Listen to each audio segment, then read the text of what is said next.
Free trade is a phrase used extensively when talking about American economics. Capitalism itself is based upon a free exchange of goods and services. But what exactly is free trade? Free trade is simply trade that is free of any government regulation or interference. It is trade where the buyer and seller alone determine the cost of goods without any taxes or price mandates.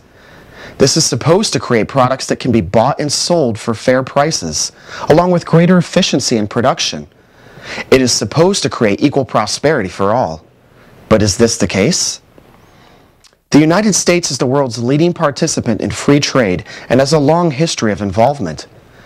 Over 25 years ago, in 1984, President Ronald Reagan suggested that we pursue free and fair trade with free and fair traders. 10 years later, in 1994, the United States approved the North American Free Trade Agreement, also known as NAFTA. The next year, the World Trade Organization was created with American backing to promote free trade between nations. In 2006, the Central American Free Trade Agreement, or CAFTA, was signed. Clearly, the U.S. government has worked as a proponent of free trade over the past few decades. However, note that Reagan mentioned free and fair trade. In a perfect world, free trade would allow only fair and accurate prices for goods and services while providing relatively fair labor and environmental standards. Unfortunately, we do not live in a perfect world, and the theoretical concept of free trade is not being carried out in practice. Larry Summers, formerly President Obama's chief economic advisor, admitted in a meeting of the 2010 World Economic Forum that the benefits of trade do not apply when one side is not playing fair. Competing nations are not playing by the rules, and the consequences are alarming. Here's an example of how this double standard is hurting our economy.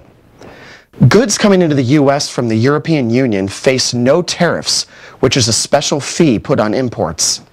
However, American goods exported to Europe are marked up 15 to 20% due to a special tax known as the value-added tax, or VAT. Thus, American goods sold in Europe cost significantly more than their competitors, while European goods sold in this country have similar prices to domestically produced items. With a similar situation occurring with other nations, it is no wonder that the United States imports far more than it exports. Letting others fleece the economy for all it is worth is not free trade. Thanks for joining us. Tune in again next time for the next segment on free trade versus fair trade.